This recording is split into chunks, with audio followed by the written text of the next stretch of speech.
Hey you guys, this is the RPG Maker Guru here, and I'm just going to go through a little bit about producing main characters today. To be honest, there are people who are going to know this stuff. It's very basic, but I'm going to try and go into a little bit of depth. Talk about some of the little features of RMXP that some people don't really use. So the first thing we need to open up the database, which is where we program our characters. You'll notice Enterbrain actually name them actors. So if you ever see the word actor flying around, either in the RGSS code or anything like that, that's what it means. It's basically the characters. Enterbrain have very kindly provided us with 8 defaults. These are all different types of character. As you can see, they all look different. They have different stats.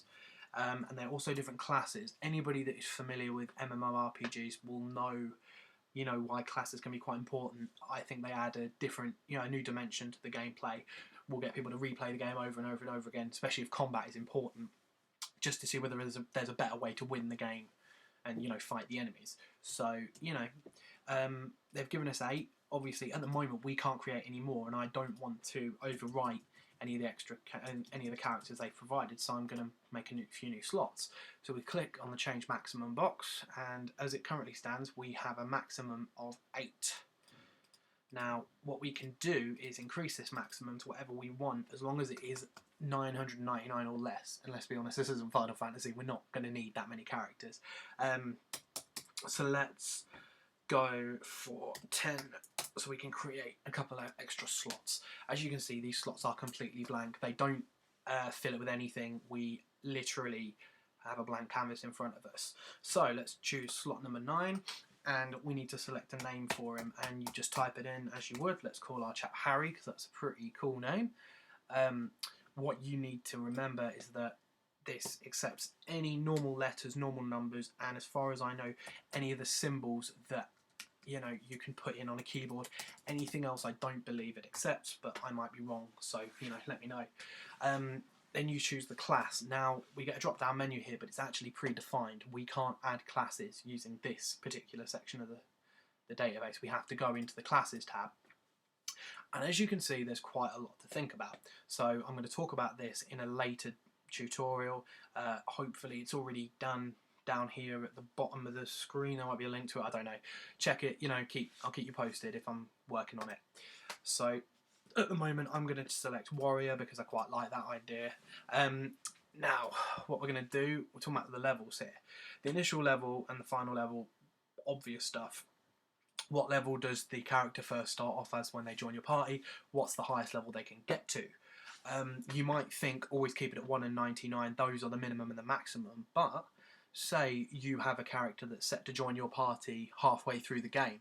Now the rest of your party will have developed significantly, maybe at level 20, level 30. You need to think, what's the likelihood that a level 1 is really going to survive all the battles that these level 20s and 30s are expected to do? So, compensate for that.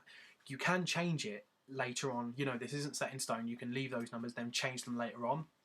Alternatively, you can actually set up some events to figure out what the average level is of the team and do the level based on that. That's how Final Fantasy do it. That's how a lot of RPGs do it. They let you develop however you want, and then the players are leveled based on how you've leveled up your team.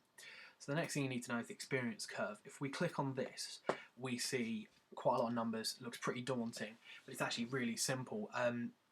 All you've got to know is in the 2 next level tab, that green number refers to how many experience points you will need to get to move on to the next level. So when you're level 1, if you get 30 experience points, you move to level 2.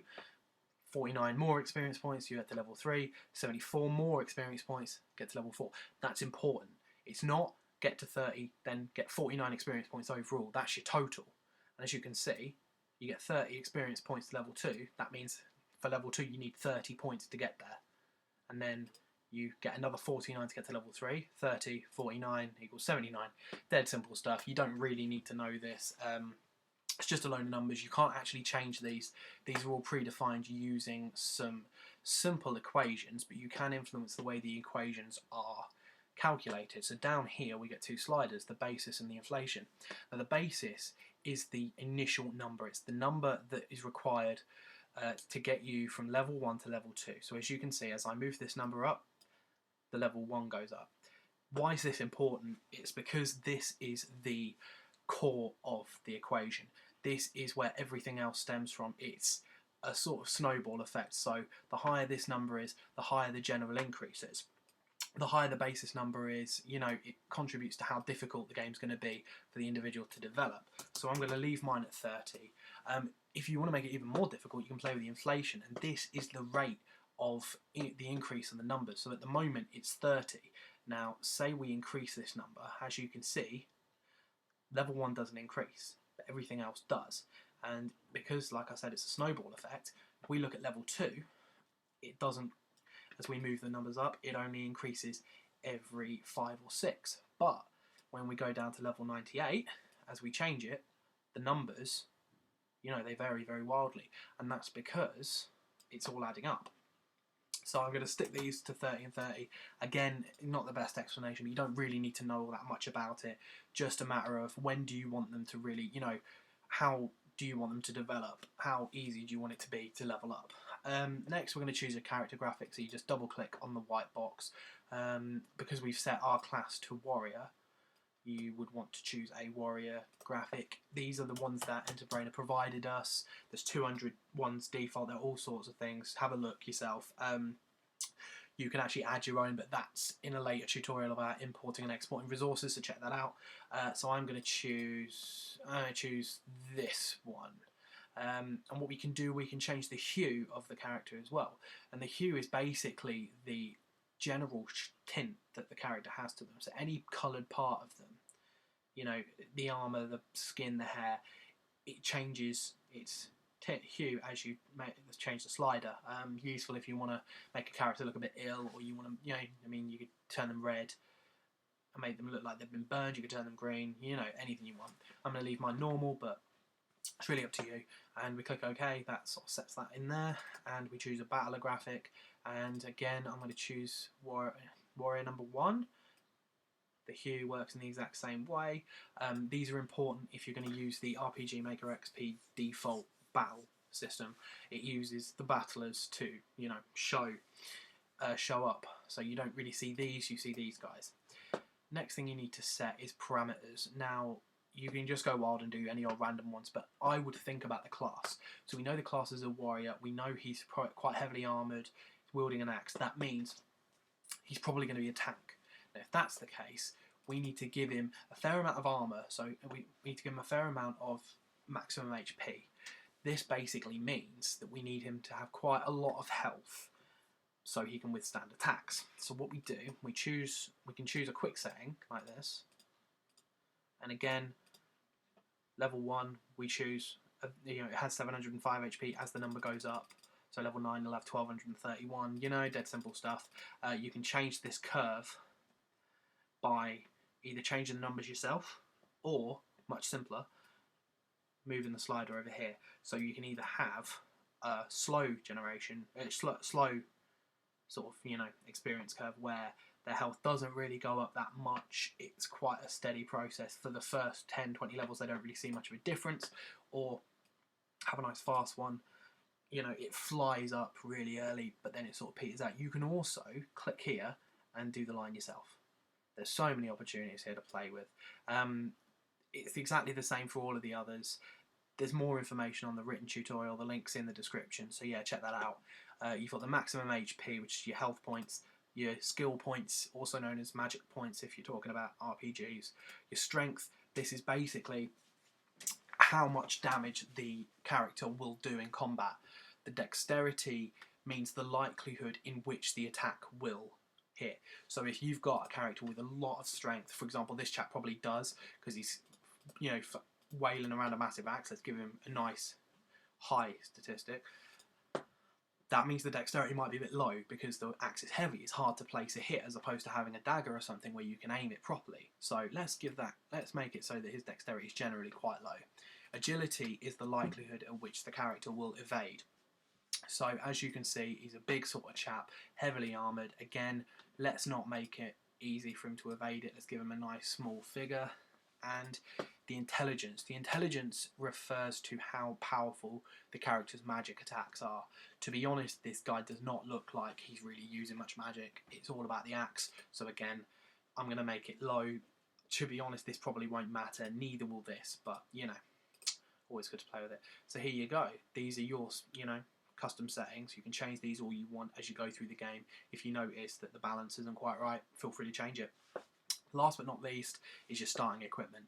Now, these are also influenced by the class. So our character is a warrior. So as it currently stands, he can equip a bronze axe, an iron axe, a steel axe, or a mithril axe.